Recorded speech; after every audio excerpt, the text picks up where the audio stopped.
Welcome back to Squawk Box. Some experts already sounding the alarm about America's retirement crisis, saying it is nowhere near enough for many people facing retirement. Advocacy group Seniors Tin Cup held rallies in 7 cities across the province today.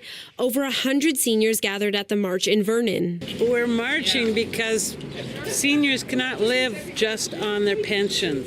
It's impossible to live on $1,200 a month. Randall Brady's dream retirement was just around the corner. My original goal was to retire in 5 to 6 years. The Michigan-based father of 4 had planned to retire from his job as a product line manager at the age of 62. But he says those plans are now in peril.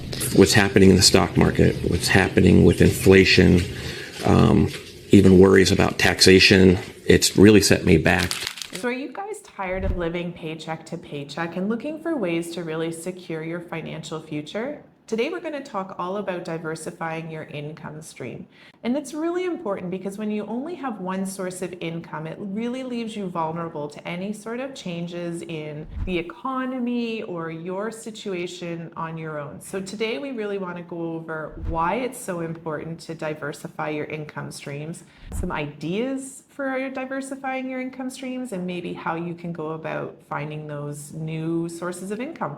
And you maybe don't have to go through what I did few years ago. There's just a few examples that we thought it was important to share with you. The first one is why it's so important to diversify your income stream. So a long time ago, I was a newcomer back in 2004, 2005 in Canada. I was working at that time. The home ownership, it was something that I was able to do quite easily compared to 2024. And I ended up deciding to buy a home. Mm-hmm. Here I am, bought my home, everything was okay. You go to Home Depot, you go to Lowe's, you go to all of those places to kind of organize and have your perfect dream. I went back to work one day, and by the time that I was kind of organizing my desk, my manager comes and says, I need to talk to you. Let's go, come to my office and talk for a while. I did that, and he was basically saying, I'm sorry, but we have to let you go. You have to go pick up your stuff, and this is the plan that we have for you. Go analyze and get back to us within a week. Yeah, and this story isn't uncommon. I mean, Jayon, this happened to him several years ago when he was new in Canada, but recently as a contractor or a self-employed person, he was also reliant on finding contracts. And sometimes those contracts didn't always last as long as they were supposed to. Companies couldn't continue to afford to maintain that contract. So then he was left looking for something to replace that income. And it's happened to friends and family of ours as well. So it's not an uncommon story. And unfortunately, in the past year or so, layoffs have become almost a daily news bite out there, right? And then, I mean, diversifying your income is important regardless of what your job is, because in my case, I had a really stable job, probably one of the most secure jobs that you could have as a police officer. But our contract was negotiated for 5-year sections. And so our last contract before I left had been negotiated 5 years in the past. So there was no way it was keeping up with cost of living increases that happened, the inflation that took off over, after COVID and things like that. So it does affect even those people that do have a stable and steady income. You really need to look into your future and try to figure out, how am I going to make sure that I'm going to be okay down the road, whether you're still working or into retirement. And by the way, to give you that example, we are retired now, we are financially free, we don't have to work anymore. And we wanted to share with you some of the lessons learned that we actually implemented ourselves to be at the stage that we are now. Right. So today we just kind of want to go over how you guys can start trying to figure out how you might find a new income stream in your life. How are you going to diversify your income streams to ensure you're set into the future? So the first thing you need to do in order to decide on these is to assess your skills, assess your interests. What do you like to do? Because honestly, if you're going to create some sort of secondary income, you might as well enjoy it. Right? So what do you like to do? Do you like gardening? Do you like reading? Do you like developing websites and technical things? Do you love cooking? Things like this, right? Really look at yourself and decide, what are my interests? What would I enjoy doing as another form of income? Yeah, the second step is research and planning. This is something that honestly, I'm gonna say this. If you say that, oh, I don't have any skills or I don't know what to do, I'm sorry, you are wrong, because you do have skills and you can definitely take advantage of those. And I'm gonna give you English as a second language. For those of you who speak in English, you can speak, you can have classes online. You can research and see what are the options that we have available out there. And you can just make some of the time that you have available. And as a result, you can be making 10, 15, $12 per hour. Oh, but $10 per hour. It's not enough, but you have to start somewhere. Yeah, you start have to small, plan for that. Yeah, and I think that's the next step that you need to consider. Just start small. This isn't something that's going to turn into a multi-million-dollar enterprise generally. It's a secondary way of supplementing your income, right? It's just developing a secondary stream of income. So start small and then execute that. And it's something that you can grow as much as you would like to. And perfect example would be the one that I used prior to us becoming financially independent. And I used to flip furniture. So when I wasn't working, I worked shift work. So the days I wasn't working, I would go and scour Facebook Marketplace or take some drives through the city and see what had been discarded and bring home pieces of furniture that were still amazing quality and then transform them into something that somebody else could enjoy for a number of years moving forward. And this really did generate quite a bit of income. I would say over the course of the year, it was an additional, it's not going to be a lot for some people, but really an extra $5,000 to $7,000 worth of income can be a lot, right? So you don't have to have like huge enterprises. Start small and execute on your plan and you can grow it from there. Yes, on my case, I decided to work by myself. I decided to create my company, and I had a few, with my company, I had a few clients, and within those clients, I was obligated to work a certain number of hours, but I can always use part of my time, especially in the evenings or early mornings, and dedicate to other clients, including YouTube, which is something that we are passionate about it. We wanted to do use our time. So why don't we go and talk about some of the different income streams that it is available to you right now? We are going to talk about the pros, the cons, and also how easy it is to implement. Yeah, and quite a few of these, you guys might not even realize that you already have multiple streams of income coming in. So the most common ones that you're often going to start hearing about are company pensions. Right? So quite often if you work for an employer, they have some sort of a pension plan that you can contribute to. So it's quite easy, right? All you have to do is say, yes, I would like to contribute to X company's plan. They take it off of your check and start investing on your behalf, or you can look after your own investment. So it's very easy to get started. Yeah. The one thing that you have to remember is that sometimes these companies' pension plans are not the safest. So if a company does go bankrupt, not always, but it has happened where the pension plan has become a victim of that as well. Yeah. And just a side note, if you do contribute to your company's pension plan, make sure you're doing your maximum contribution.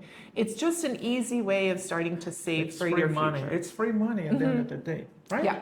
The next income stream that you probably know about but don't realize you have a second income stream is Social Security. So this is what you're gonna be using as your working career. After you retire, you're gonna have access to the government pension plans, and how much it's gonna depend on where you are located, but you already have another second income. Yeah. Maybe the problem that I kind of see it happening is people relying only on the Social Security as an income on their retirement. Yeah, because that's probably not going to be sufficient as your only source of income to meet It may meet your basic needs, but you're probably not going to have a lot left over. Yeah.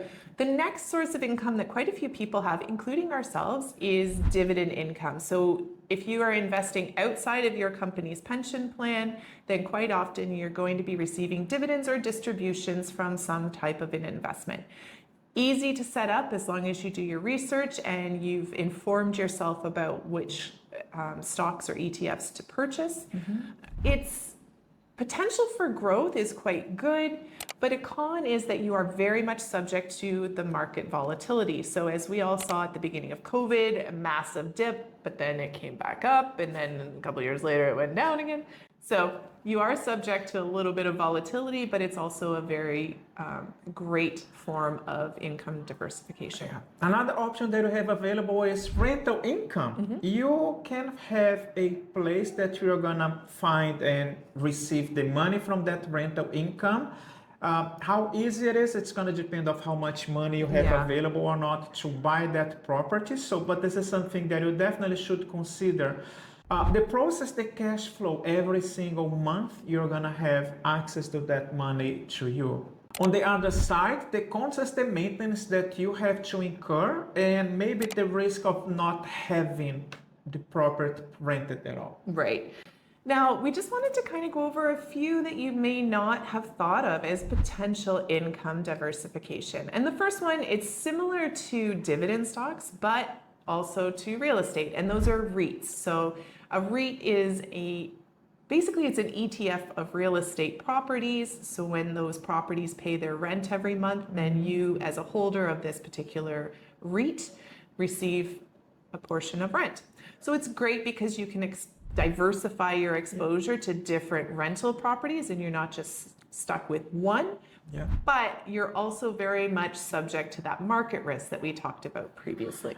Well, another option that I have available is peer-to-peer lending. So you might have some extra money available and you can basically lend the money to somebody else. The pros is depending on how much you are planning to lend, so you can have a higher interest. And on the flip side, the cons are they default. The person is not going to pay you at all. A lot of a good example are second mortgages. Sometimes people need that second mortgage for construction purposes, things like that, right? Yeah. The next one is side gigs or freelancing. And Jean touched on this briefly when he spoke about how he used to be a contract worker. So on top of his regular contracts, he would often have a little side contract that he could work on in the evening or in weekends to bring in extra cash. So this particular one will vary based on your skill set, and depending on what skills you have would determine which side gigs you might be able to get. But think of things like this as Christmas baking, or being able, if you loved painting like I did, offer to paint neighbors' houses, or not outside, but inside their walls, things like that. Think of things that you enjoy doing that you could turn into a side gig, right? Yes, 100%. The other one is selling digital products. You can use your skills and you can use AI. You can use so many things to create a digital product. All that you have to do is to organize that in a form that you're able to sell as an ebook, put it on online platforms, even Amazon. You can create your own ebook and sell it on Amazon. And it's easy. How difficult it is? I don't think that it's difficult at all. All that you need to do is use your time and research the topic that you are interested in and put it out there. I think the difficult part of this one is deciding what you want to put in the book, right? But it could be anything. Again, think of what you're interested in and turn it into a story or a how-to guide that could be, sold to other people. And you will be extremely surprised who purchases your books. Yes. Right? And the very last one, and we touched on it before, but starting a YouTube channel. And I feel like this one's being talked about more and more, but it is, one, a lot of fun. It's a lot of work, but it's a lot of fun. And two, you get to talk about things that you're passionate about things that you want to help people achieve, or you wish you had known, and now you can help others figure out whatever it is, right? Go back to your passion. gardening, cooking, reading, web design, any of these things, anything you do can be turned into a YouTube channel. And just like those ebooks, you would be surprised how many people are interested and want to hear what you have to say. And here's a bonus one if you never thought about it. You can use your online shopping experience as a way of receiving cashbacks.